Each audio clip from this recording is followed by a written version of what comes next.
Hi, it's the 31st of December. Happy New Year. And it's Nick's forecast. And today I'm going to talk about cash is king, but you need financing. And uh, you want to go ahead and you want to save your cash, the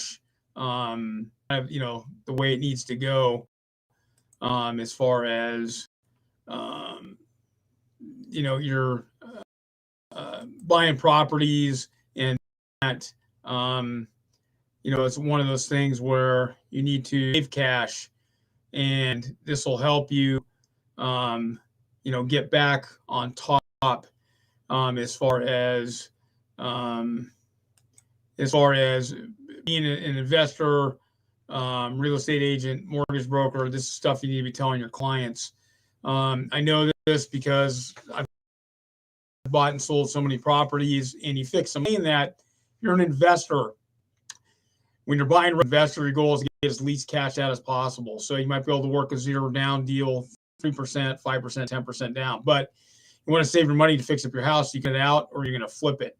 Now, I do have financing with some people, or I should say companies, where they'll go to net LTV with a fix on non-owner occupied. But if you're just doing it for yourself, you need to keep cash for yourself. You can go and fix your property up so you can get it running and get it sold.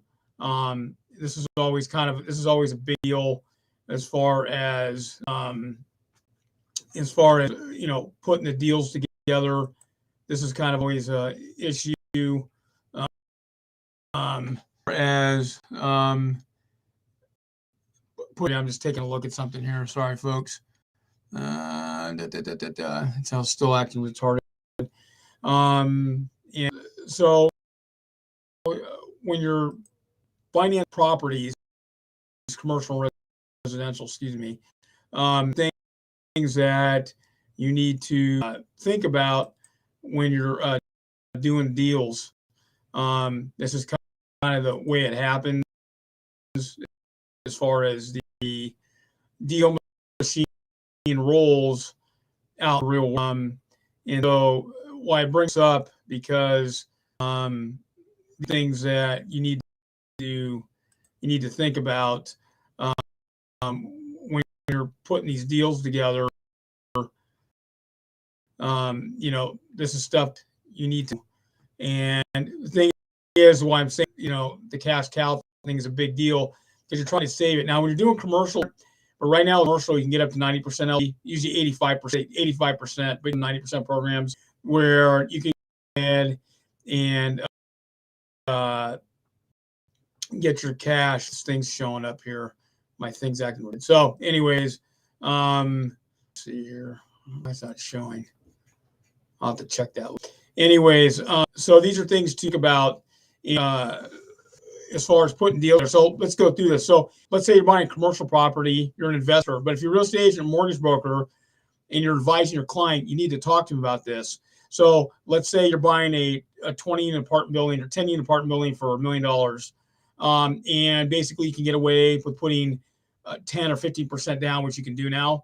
And you can still get a pretty low interest rate in the 4s on it. It's not like Grant Cardone, because he's got all these companies. He's got a lot of cash flowing through. It's a different deal. Or big monster like RMS or REIS. There's some different cut there where they get financing for banks or hedge funds or whatever. Most people can't do that. So as an investor, if you're putting $1 million, you can get down way on a commercial deal. Let's say it's $1 million deal, apartment building, 15 unit, 20 unit, and you put down $150,000 or $200,000 and still get a low rate of 4%, 4.5%, 5%, and it's still a low rate. You might even get in the 3s, but you still have a low rate on the property.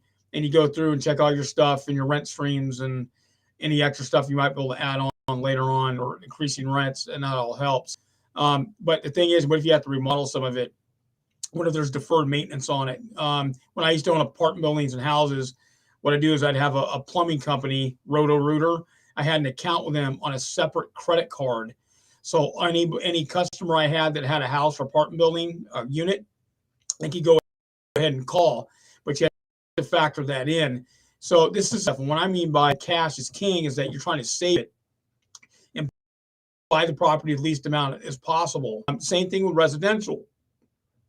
Excuse me, this applies here for residential. This applies here too, because in residential, it's a lot easier to finance than commercial. Now, commercials, there's some differences because of the nature of each thing, but generally, there's still some deals that are in California now. You can get in as low as a 500 score right now, and you can have sellers do carrybacks. You might have to put down 5%, 10%. Some now, there are some loans that I kind of correspond with this guy in California, down in the LA area. He basically was saying that I think you can get a carryback basically with 0 down or 5%. So he wasn't sure. He was checking on that to verify it again with a couple of his brokers. In other words, what I mean by broker, I mean a funder. So anyways, because he's a broker. But anyways, so there are some deals like that. Doing the carryback game, that's a good game because you can save cash. It's not going to work well in a hot area or the city. Ain't happening. But if you go further out in the suburbs, you might be able to find a seller who want to do it. The problem is, this is the big problem, is that the real estate agents don't know squat, and they don't know how to put these deals together. You know this when I could ask them, every county in the U.S. has a form when they put together basically a deed for carryback. And it has to be certain. It has to be indexed in the page. It has to be done a certain way. You have to order it from your escrow, your title company to give it to you, so you're within the guidelines of that county. So you have to ask about that. Most real estate agents aren't going to know anything about that, and they won't look and ask for LPO. Also, too, the mortgage broker's not going to know anything about that, and this is why you got bad training. So I'm telling you this is that you need to look into that, or make that known to your real estate agent or mortgage broker, that you need a certain piece of paper that it can be emailed to them. It has to be indented correctly when you're doing the deed on it, because it's a deed when you're doing a carryback. And I'm not talking to option to buy. Option to buys are really screwy, and I'll get into that one day because I used to do those, but that's a whole different subject. But anyways, and this goes back to the cash is king, because the reason cash is king is because you're essentially, what you're trying to do is you're trying to save cash. You're trying to make it so you know what's going on as far as that goes. I gotta test and see if this comes up. Sorry, I gotta get a hold of our stream here. Anyways, so basically, a carryback's a good way to go because you can save cash. On commercial, you're still going to probably you probably need to get percent down, be 5 to 10% down, probably 10%, but you can still get a seller to do 20-25% carryback, which saves them, especially if you're going to fix up the property. And generally, it's better because the cash flow is better than usually the house, especially better than usually the commercial buildings, unless you're in a hot city. But even in hot cities, commercial is still tough because of all the COVID craziness going on. So basically, you need to look at that. In a house, it's different. In a house, when you're doing a carryback, the carryback is easier because you're putting out less cash, maybe 0 or not. I used to do carrybacks all the time. Most real estate agents are scared to get on the phone and talk to it. And with houses you're looking for, investors or even real estate agents, this is if you're a real estate agent, mortgage brokers, not such. But if you're a real estate agent, investor, buyer, this is another angle for you to hit. So you're looking for a seller, and the real estate agent has to get off their rears, and you can call FSBOs. Expires generally won't, but sometimes generally expires won't. But FSBOs, but they can call agents up and find out. Especially home has been on the market for more than, let's say, 5 or 6 months. As long as they've got the equity to do it, there's a chance. Now, basically, cash is king again because there's 3%, 10% programs, but your goal is the 3% or the 0 down programs. And there are 0 down programs to go ahead and do it. A long while back, about 6-7 years ago, there's some programs that came out, but the thing is, you had to have a certain amount of basically securities. In other words, you have cash on hand, 401k, stocks, bonds, that kind of stuff, to go ahead and get a 0 down loan 80-20, but the 80-20s has been around forever. But in the last 2 years, say 3 years, especially in the last two, a lot of the equity funds and hedge funds that are buying the paper on the back end, certain banks buying secondary market of lightened up. So this is a good way for you to get in, and you can and so trying to save cash, especially if it's a rental property. And that's a good way to go because you can still get low rates on the first and second. They used to have zero down programs where they used to do, instead of 80-10s, they had 90-10s. And that was actually even more advantageous. There was only a couple lenders. Saxon used to do it, I remember. And they went out of business years and years and years ago in 2008, 2009, when everything crunched. Epona Mortgage used to have it. They were the first ones to go out in 2008 when the mortgages asked for, 2007 when the mortgages asked for a hit. But there used to be some pretty good lenders that used to be doing it. There was a couple lenders in Texas. But the zero down stuff is still a game that you can play with because it's less cash out. Your goal is to conserve your cash so you can go ahead and fix your property up so you can put in the wood floors, cabinets, get the kitchen bathrooms scored away, painted, cleaned up, because they're the most important in the house. Get the bedrooms painted so you can get somebody in there to rent it out. When your apartment building, they're already in there, but when the renter leaves, head in each place and boot it out. Cardone is right. It could be $12,000 a pot, $10,000 to $12,000 a pot, but you can streamline it if you know what you're doing. And you could take it down and, you could replace the appliances they need to, repaint it, do that. You're gonna have to do it anyways. I always tell people, if you have carpets, get rid of them and put down the wood flooring that connects, wood flooring that connects, the connectable wood floors. You can get those, at Home Depot, Midwest. You go to Menards, they have a better deal than Lowe's and Home Depot usually on that. Menards is something that most people in the West Coast and Rocky States never heard of. Southeast, or I think there are 2 states there. The Northeast, no. Unless you've been in the Midwest, you're not going to hear about it. So, anyways, or you go to your local Ace hardware store, local hardware store, you can get them. But I'd still, Lowe's, Home Depot, or Menards, the best place to go is the Midwest. But get that wood flooring, get rid of your carpet and get rid of it. But the cash is king. Why that? Because you save a lot of money. You don't want to put your carpet down. And long term, it's better. So you preserve your cash. The thing is, if you're in an apartment building, you can still swing it. Even if you probably a couple down, like you save it, 10 unit, 15, 20 unit, you can still swing it, still be profitable. If your house, it's going to be down and you want to get somebody in there. So I always tell people, change it to the wood flooring. Any carpet, pull it up, unless it's brand new and you had it from a prior thing, I'd still get rid of it. Carpeting was gone. First thing I did, boom, gone. Blow out the bathroom, get that scored away, and then make sure to get the kitchen scored away. What I had to inside, boom, get it rented out, done. Or you're going to turn around, you're going to flip it. So you're going to make it look like $1 million, but really you only did it for $100. So cash is king because you're trying to conserve it. So these are why I'm looking at different ways to buy. I mean, besides the FHA, VA, FHA, I would tell you to avoid it. There's other 3% programs. Big thing about the FHA is the appraisal. The appraisal, they add things over the last few years. And when the appraiser goes through, it's not an inspection. They go through and they check certain items because they have a checklist. And they just checklist and they through it and write everything on. Boom, it's done. And then if any repairs on the checklist have to be done pricing. FHAs don't work so well in big cities, especially on the West Coast. If you go further out in the suburbs, outside of Seattle, Portland, that area, if you're going north, going south, basically no. California, Bakersfield area, Fresno, it's easier to buy. Southern California, pretty much when you get down to Ventura County, you go way out. But like LA, Orange County, San Diego, not going to happen. Phoenix, you go further out, same thing. Las Vegas, Henderson's pretty pricey up on the hill.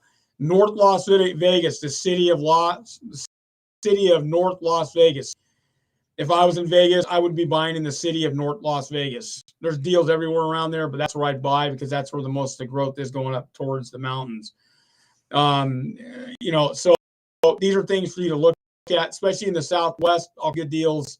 Southeast, there's a lot of good deals there. Midwest, there's a lot of good deals everywhere. Also, too, the cash is king theory is you need to start looking at tax auctions. If you're in the Southwest, the Midwest, or the Southeast, you need to start looking at tax auctions because you can get a place for almost nothing and fix it up. And this goes back to because you're trying to finance it on a tax. So if you buy 3 properties, you may keep 1 or 2 of them, great, and then you get your other money returned. But that's right there is instant equity on the property. Bam. So you know, and there's still deals out there for your finance. And remember the deal structure when you have the conventional financing is the VA, FHA, and your standard, essentially, I'd say 5, 10, 20% down.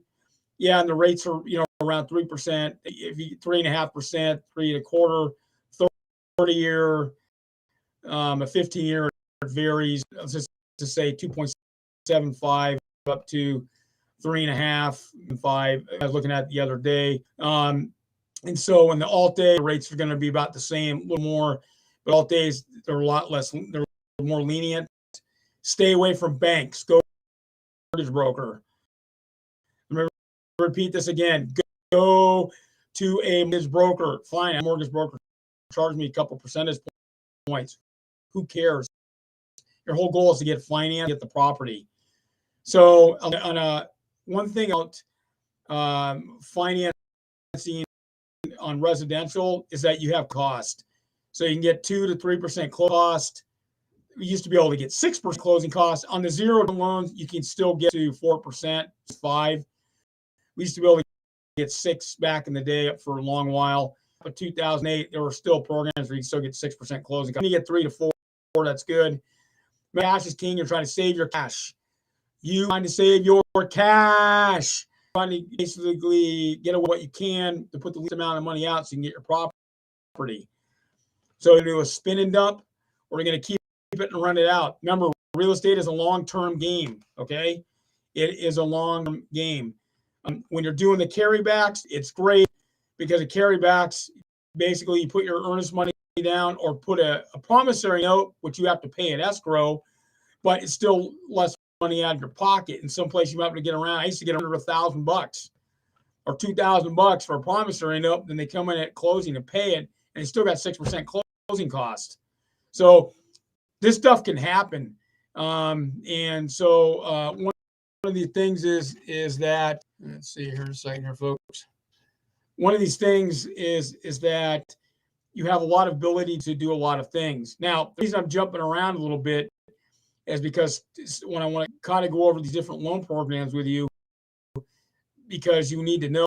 So the no docs is stated, you can't no doc, no income, but you still do a no doc program. The no doc, no asset, and that's generally not going to fly at the assets. Usually, sometimes not. The stated programs, you don't need them. The asset program, a lot of times it's a score-driven thing. So you may need some low scores for certain types of the non-prime loans. You can get down as low as 500, depending on what state. A lot of times on the no doc stated deals, if you're buying $1 million plus house or you're buying a commercial property, especially commercial, you may a 650, 660 score, but you can still work it and get in down. On residential, it's kind of all over the board. A lot of times you get in about 500 to 550 for basically the FHA, VA. Well, they can go down as low as 550, usually 580 score, but those are full doc. So, these different ways we're trying to work it to get around. I always tell people start an LLC and just LLC if you have an existing LLC that for your commercial, or start a new one, but you can use existing one. Residential, you don't really need it as much unless you're buying a lot of residential properties. I used to do it under an LLC. I'd have a couple LLCs doing different things. And it was a variant depending on what I was buying it myself and just do it. But I used to finance stuff all the time. And this is what Grant Cardone talks about. It's why I like him so much, because he never talks about the leverage. So the cash is king, but financing is the key, because the financing is your leverage and you're trying to finance it as much as you can, but don't go to a bank. Banks are slow and they have terrible appraisers. They just stink. Credit unions the same way. Sometimes for credit unions, for building is okay, but don't go to a bank. basically on the secondary market, a lot of the big banks like Bank of America, U.S. Bank, well, not so much U.S. Bank because they're scared doing it. Chase Bank, PNB, Deutsche Bank. Anyways, there's a bunch of HSBC. They used to buy a lot of paper in the secondary market, and they have a lot of different avenues. BlackRock, secondary market, they buy a lot of paper because it has a portfolio. A lot of it's government now. Percent plus of it is government, basically backed. A lot of these lenders, because they won't lend if they can't get it back. But that changed about 3 years ago, 3.5 years ago. They lightened up quite a bit. I mean, a lot, especially 2 years ago. They really started to lighten up for the subprime, non-prime, whatever you want to call it. So you need to, what I'm talking about is that each state is different and each mortgage broker is different on how many lenders they have. There's a lot of mortgage brokers that only do vanilla loans. All they do is conventional, just regular conventional loans, and FHA, VA, and do some Alt-A if the Alt-A is run by whatever funder they have.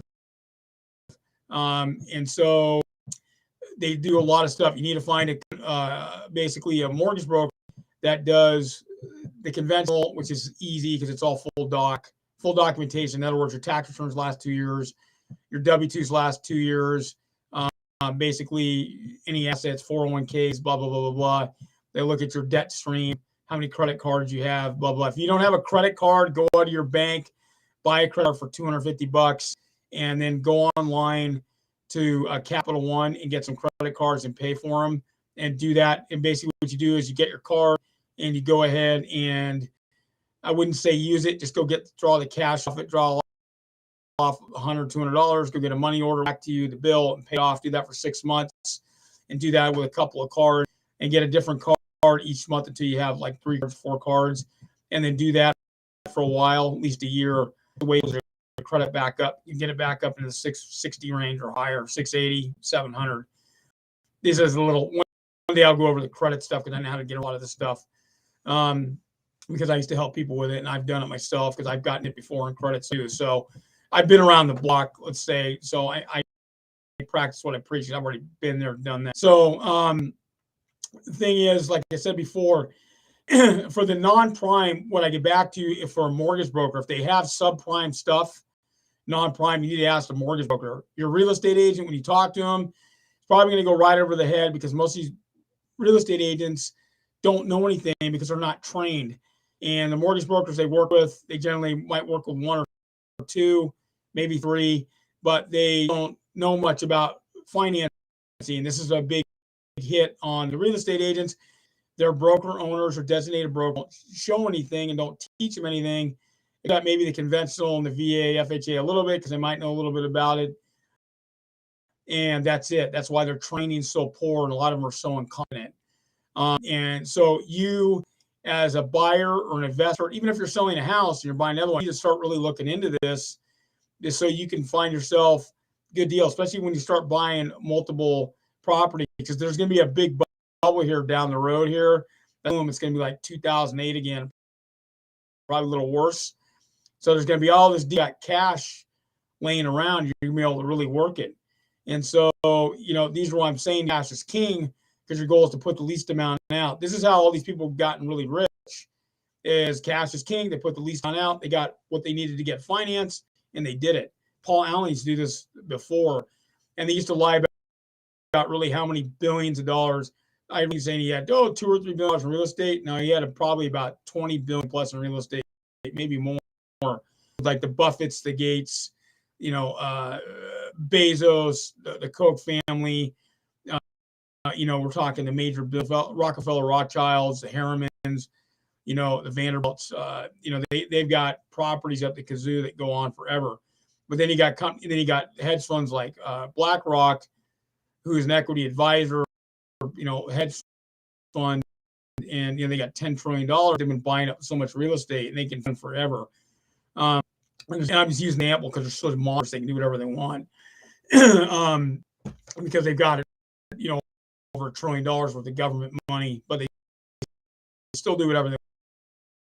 And so there's been a lot of in the commercial buildings, not just apartment buildings where they've been cut, but thing, buy cash. Not everybody's got that cash to do it. So that's what I'm saying. Cash, you want to conserve it and get away with getting the least amount out as possible so you can buy your property. I was watching this TV show last where they go by lakefront properties and they have a budget. They're buying in upstate Niagara Falls area, some big lake there in that county, and they looking for a place. They had $250,000. They're trying to get the cheapest place full fixed up, so they get this one that was on sale for like $248 or something. They get it for like $220, and they have $20,000 to fix it up, or $30,000 or whatever, and they just go ahead and do it.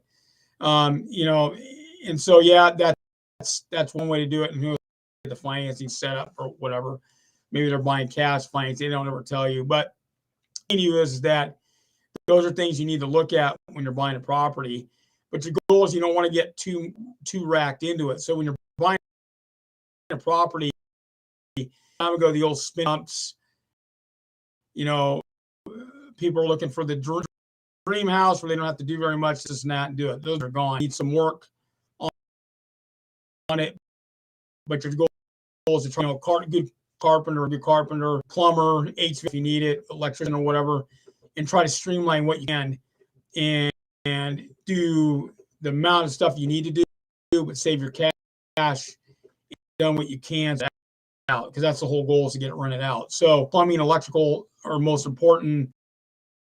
And then, walls, you need to put new sheetrock up, your flooring, new flooring, you got carpet, rip it out. You have any flooring problems in the bathroom, rip the floor out. You have to put, 4x8s in or something like that. You know what I'm saying? So you have to look at this stuff. We got a house, we got a tax sale a little while back where we basically got to rip a beam out, put a beam in, and go ahead and redo it. But the house is a solid condition all the way around. There's just some things we need to do. And then when it's done, boom, we turn around and rent it out. So, we're doing the house the same way, tax sale house. We've got it good. So anyways, you got people that come up just wanting to rent it out. We could do it right now. We don't want to do it. So some other properties too, we buy a tax sale. So we use it. So it's the least amount of cash that you have instant equity on. So you're looking at that too. Investors or buyers, when you're sending out mail, if you send out the postcard program I was talking about, you want my YouTube channel, Nick's Forecast, and check that out. So what I'm saying to you is I'm giving you a collage why cash is such a big deal. Cash is why it's such a big deal, and you want to conserve it. And you don't want to do anything stupid with it. And so you want to be smart about your money. And this is why I'm telling you that, because I've already done all this. And a lot of these gurus out here that I've seen, I'm not talking trainers, but I'm talking real estate gurus. I've watched a whole slew of them over the last 6 months. And besides Grant Cardone and a couple other ones, most of the people don't know squat. I could tell because they never have done it. They don't know what they're doing. As far as, because they might be in the real estate industry, especially some of these real estate agents talking about it, but they don't know anything about finance, anything about homes. They don't know how to do anything. They don't know how to conserve cash. They don't know how to streamline. And they've never done it. They haven't owned hundreds and hundreds and hundreds of properties like I have with myself, my cousins, that kind of thing. They don't know how to do any of this. They don't know anything about real estate, and they don't know anything about finance. It's important because it doesn't help you save cash. So when you guys are out there hunting, you're talking to a real estate agent, unless you're doing it for sale by owner on your own, get a real estate attorney, talk to your accountant about your tax implications on anything. Because why I'm saying this, the cash is king, because let's say, so unless you're doing a spin and dump, depending on how you have it financed, you hold on to it for 6 months and dump it, or a year. But you may run it out and then hold on to it for 2 or 3 years. The value keeps going up, like in a lot of these areas. And then you turn around and refinance it and juice it out, but you still have plenty of equity and you're still making money because of the low rates. When I started in 95, we're a hell of a lot higher than they are now. You're talking close to 8% just on a conventional mortgage. It was running at 7.5% to 8%. It's not even 8.25%. It'd go up. And basically the Alt-A was running a little higher, pretty close, but the non-conforming loans, basically with subprime, non-prime stuff, the rates are pretty high. But that's just the way it was.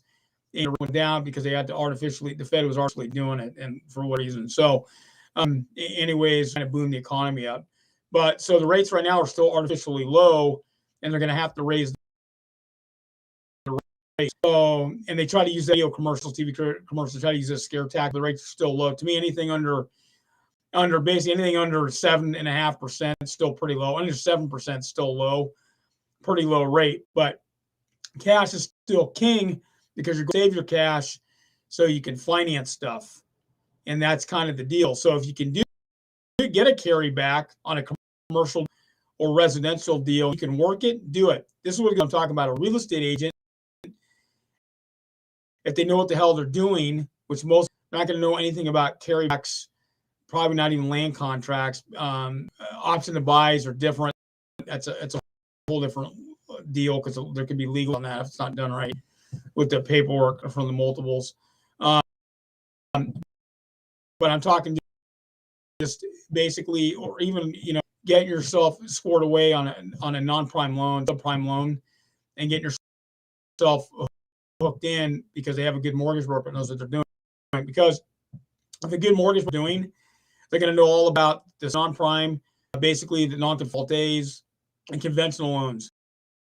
And you can still work it. If you're buying property, I'd buy a fourplex before I do anything. I wouldn't buy a house. I buy a fourplex. You can get it 0 down %.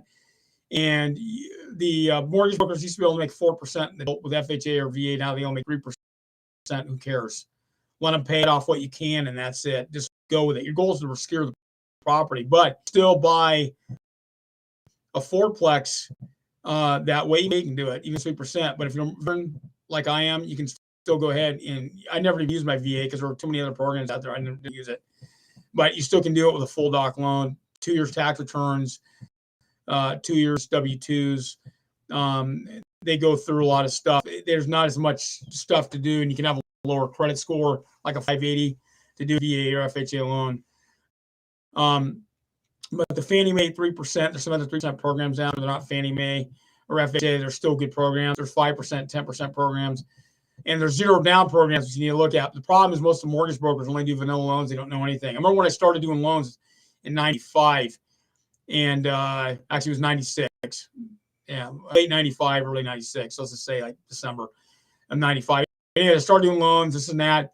And I was at one real estate office after I got fired from the other one. So it was like February of 96, somewhere in there. I was at this one real estate office. I was a franchise place. It doesn't exist anymore. Went out of business a long time ago. Anyways, kind of like the first company I went out of business a long, long time ago. Anyways, but they basically come in, and all they did were vanilla loans. They did just straight conventional loans, some Alt-A, FHA, and VA, and that's it. They didn't know anything else. So what happens, I do a buyer intentionally over to them just to do it. I had some buyers. Instead of me doing one, I just want to shoot over to them and see what they do. And these loan officers are so stupid because they only on certain types. Because the thing is, I gave them to them. And I told my buyers to go through it and do it. Just do it. And it didn't work out. These people had high credit scores, so the credit score when it got pinged more than a few points. And then I already had their credit score pulled, and I just turned around and popped, did them a 0. They were in the house, 30 days closed. So, and I remember I left the office because it wouldn't let me do loans there, saying it was a conflict of interest. I laughed and go screw himself. I left and went to 100% shot, which I was going to do anyways. And then this company, they had their own loan company that really didn't disclose too much in any of their paperwork. And I said something about it, and eventually they did it, but it was kind of a joke because it was hypocrisy in the end. And they had this idiot loan officer. I remember with his stupid assistant used to come in because he had he did. But he still was on a crappy split. He got a lot of deals, but he was still an idiot. And they only did basically conventional loans, VA, FHA, needed a few non-conforming, what they call non-conforming Alt-A loans. That was it. It was a joke. I used to ask him questions. I knew more than he did, and I just started doing. So, and I was doing residential and commercial. So the thing is that when you talk to your real estate agent or mortgage broker, unless you're doing the deal yourself through a person-to-person deal where you're buying an off-market deal, it's not on a multiple or FSBO or whatever, make sure you consult your real estate attorney so they can do the paperwork correctly in the escrow. A lot of times real estate attorneys can do escrow because a lot of times they automatically could get qualified, or their law firm may have it, or or title company or whatever, depending on the contract. But don't contact a real estate. I'm all for it 1,000% because they've saved my butt a few times. So, accountant, if you need to talk to your accountant about any taxes, I always disclose this because it's important. But if you're you ask real estate agents questions, go back to some of my videos towards the beginning, and I talk through a lot of questions you need to ask your real estate agents. But when you're real estate agents, find out how much they know about finance. So much information on the internet, but the problem, because this is an experience thing, and it's experience what counts. Being a real estate agent, mortgage broker, if they're going to know anything. I remember the Puget area, Seattle area. I go to Bellevue, Kirkland on the east side. You had all these hotshot agents, quote unquote, did more deals than they did. I made more money than they did, but I used to play it off. I drove a decent car, but I wasn't too fancy because my price range wasn't up there, and I still blew these agents out of the water. And I'm in some of the biggest agents in some of these companies. I was making more money than they were. Even their mortgage didn't know anything about finance, and they couldn't believe I could a $2 million deal or $1.5 million deal, do zero down, or do special type of finance this way. The guy only came in with 5%, guy or gal, and they didn't know how to do any of this stuff because they only knew a certain type of finance. I used to see deals. So did my cousin getting their deals because they didn't know what the hell they were doing. We had an office lease. There was a real estate company right above us. We used to deals for them. And their broker was a complete scumbag idiot. He didn't teach them anything. And there were a bunch of other, and I think their office is still there. And me and my cousin, we left because of anyways, I don't want to get into it, but they're kind of retarded anyways. The people who were doing leases, we already knew everything about leases, but they tried to screw us, and we said, screw you, so we left. Anyways, but going back to the cash is king in finance, finance is still the premier thing. So when you're talking to your real estate agent, ask them these questions. If you're an investor, you buy the home off market. Or if you're a real estate agent, you're buying a home off market. Or a mortgage broker. This is more concerning to the buyer, investor, or real estate agent. Even if you're a seller and you're buying a property and you're moving cash over, a lot of it depends. Like in the Puget Sound region, Bay Area, Puget region, 36% of the home there's no loan on it. Bay Area is about the same. LA's a little less. San Diego, Orange is a little less, probably about 28 to 30%. It depends on what you want to do. Sometimes people will sell a house to roll it over. But the thing is, you could take that money, invest it, and if you're selling your house, and let's say you sold a house for $1 million and you only had a $300,000 mortgage, and let's say you got, after paying stuff off, you've got $660,000, for example. Well, I could take half of that. You can put down another house. You take the other amount of money and buy an apartment building. You buy the apartment building, you have cash coming in every month because all goal is passive income. This is why I tell you the cash king in financing is the key, because you want to finance what you can. And that's why I keep bringing it up, because he's the only one talking about it. The guy's got $5 billion worth of real estate. Last year was $4 billion. Now it's going to be $5 billion here in a few months. That's why he has a 650 General Dynamics Gulfstream jet, because he's doing it. He's able to refinance the stuff out, takes out $30 million here, $40 million here, because he's in these properties for a long time. Boom. And then he calls General Dynamics. Here's the cash. Boom. There's the money. Thank you. I'll take my flight in like he showed a month ago. It was pretty cool to see it, because 650 is a premier jet, and then our new 700, they're starting to factor that too. And like the Dassault and Challenger jets, but the Gulfstream's still the number one corporate jet. Even though the Challenger and Dassault a little faster, but it doesn't matter. Gulfstream's still up there, still kicks ass. The long range fuel extenders, 8,800 miles. So it's still cool because you have it, because you can travel and you don't waste time. But cashing, financing is still the key. The real estate is a long-term game. There are people who are going to flip some stuff out. Good. When you buy tax auctions, you put cash out and you wait a year. And there's a change here in Missouri where if they haven't paid for the third year, if they don't pay, you get the property in 90 days. You have more of the other properties, but a lot of times, if I took 100 properties out, I'd say maybe only 20 to 30% will pay, and the rest won't. So there's a lot of ways you can work it, and there's always angles. So that's a different thing, but sometimes the cash is not going to be that not too bad. Indianapolis, a couple just looking through their tails. It was unbelievable. They must have had, I counted 30 pages last year. I think it was about the same.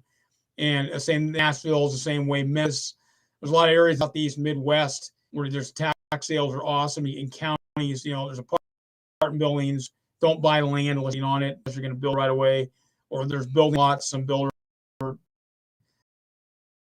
couldn't do it, and some other builder couldn't build them. Same thing happened where I'm at, but it's all over. There's commercial buildings. So buildings too. I saw so many commercial buildings and so many apartment buildings I see in St. Louis, Kansas City, Memphis, because I looked at cities, Atlanta, some parts of Florida on the Panhandle, or Alabama down in Dothan area. You're going down towards basically in the Panhandle, Florida, City, Walton Beach, all these areas down there. Key Biscayne, which is a different area of Florida, but there's all these that you can get in South Carolina, in the Charleston. There's just a lot of stuff out there.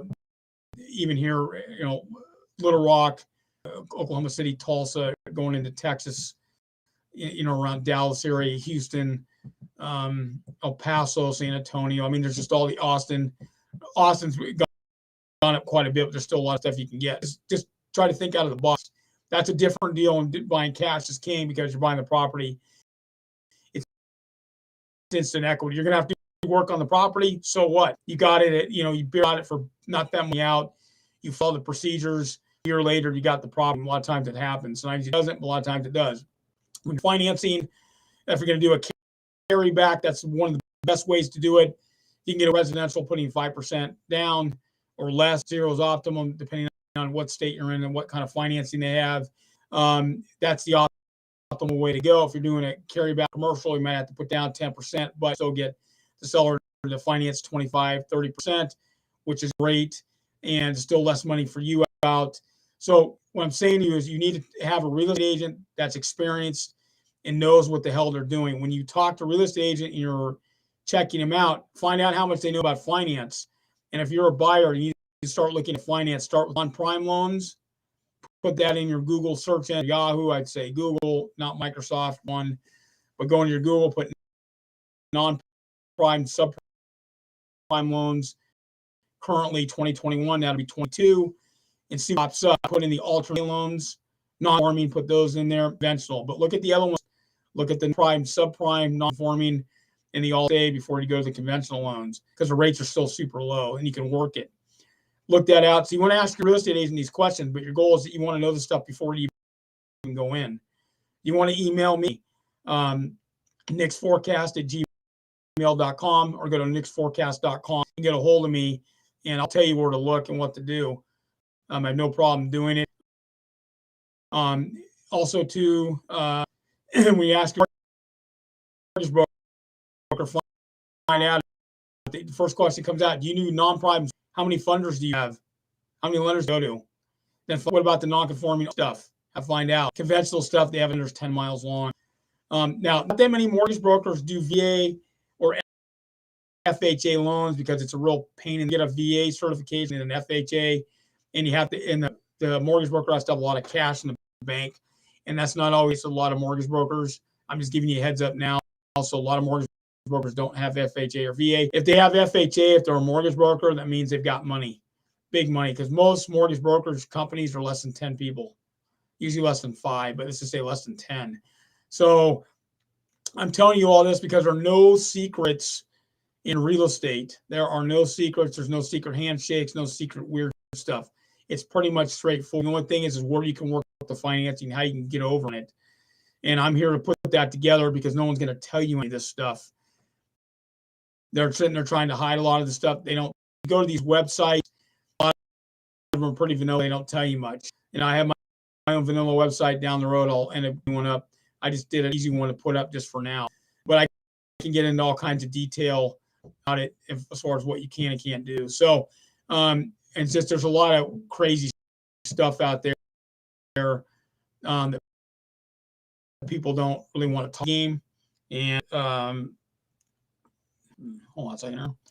Anyways, there's a lot of stuff in the real estate game I want to talk about. And the reason they don't want to talk about it is because they're afraid to talk about it.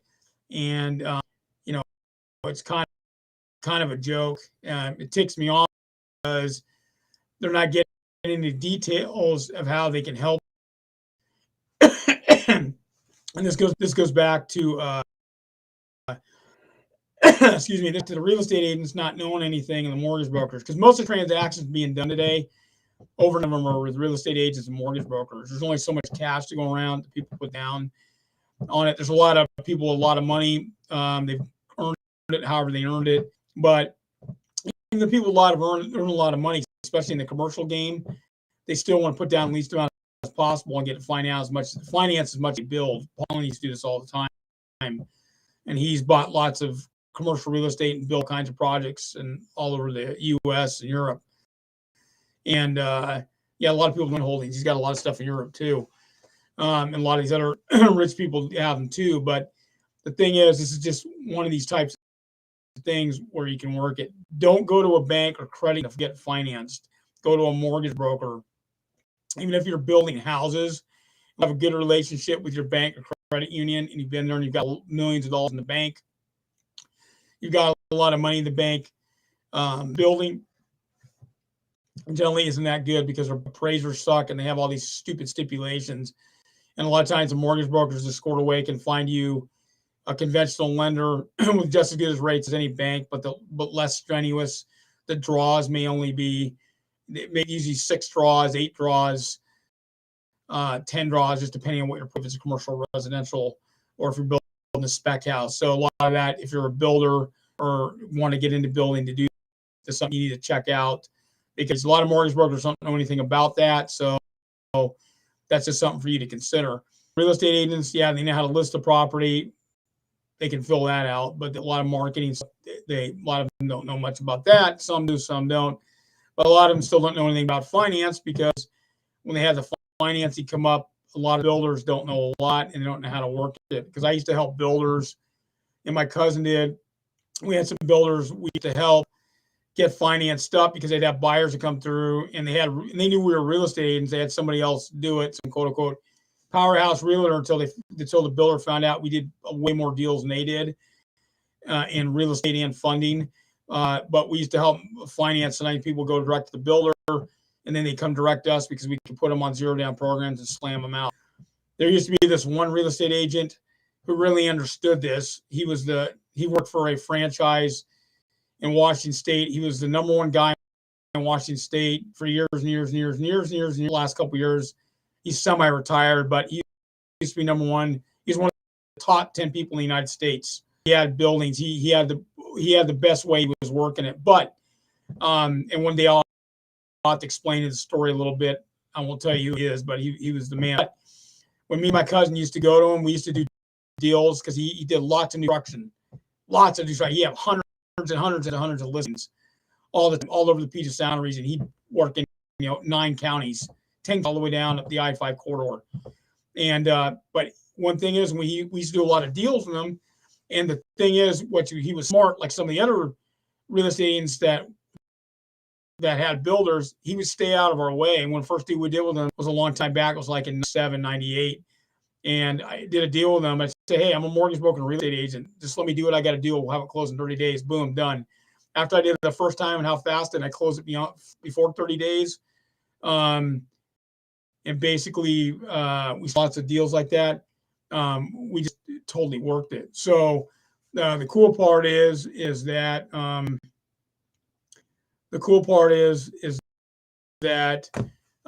there's a lot of ways to make it happen and making deals happen. And that's kind of where it came in. But this realtor, he was the number one guy in the state of Washington for years. And, and I've been doing it 3 years, and I've been doing loans over 2 out of my way. I told them I already know what I'm doing, and boom, I did it. I had some experienced agents that I knew. I remember this agent that I took a class in '95 when I got my real estate license, and I did a deal with her later. And she was an accountant too. She knew everything. She was pretty experienced, and I did a couple deals with her in '98, and she just stayed out of the way. She was tripped out how fast I flew through those deals. And this builder, I sold between my cousin, we probably did 60 deals with this guy. Easy, just selling. We had buyers beginning this new construction, so he stayed out of the way. So did his assistant stay every deal. They stayed out of the way and we're good to go. And he worked for a major, still works for a major company. He's in the 70s now, but you know, circus hard because he's a multimillionaire. But the thing is, he understood cash is king. Understood financing. He's one of the few real estate agents that actually understood it. Basically, the mortgage broker I dealt with him too. For the first deal he had because the way the multiple listing service back then had basically some paperwork to let you could do this where you could have the other agents, mortgage broker, go ahead and talk to them. They had the stupid form, but I complained about it constantly with a bunch of other real estate agents. But anyways, I did the firm out, but because they were trying to scam from the mortgage broker, but I basically said, hey, no, not going to happen. And my buyers, I blamed them, everything was going to happen. So they went and did it. But the thing is, I ended up stroking their mortgage broker anyways, because I did a deal that they never even seen before on a zero down deal, and I still worked it. So after that, he stayed out of the way. I never talked to him again. And the mortgage broker actually called me up and asked me about a bunch of companies that we were working with they didn't even have on there. So the thing is, I saved my people money, got a property, they refinanced their house 2 years later, boom, done. No prepayment penalty because I made sure that off, and there you're good to go. On zero down loans, you will have prepayment penalties as you take off in the beginning. I tell you to take it off. Even if you take a hit, don't worry about it. The payment penalty. We used to do it to get a lower rate, but that was back then when the rates were still pretty high in the sense. But now you don't have to do that anymore. So you want no prepayment penalty. Your goal is never have a prepayment penalty in any of your loans, because cash is still king. Because what if you want to refinance it? What if you fix the house, waited 2 years, and there's a lot of juice in there? You could take out a bunch of money on a refi. You're not going to get held tax liability on there. Check with your tax attorney and talk with your accountant, but there's not on that on a residential.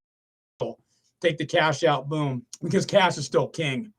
And you're trying to conserve your cash, you can invest it in more income properties so you can have more passive income so you can get richer and get wealthy and keep going. So anyways, cash is king. Financing is the key. If you have questions, go ahead and go to my website, nickforecast.com, nicksforecast.com, and email me, and I'll get back to you, help you out any way I can. At least I can direct you where to go, and get out to kick some rear for 2022 and make cash.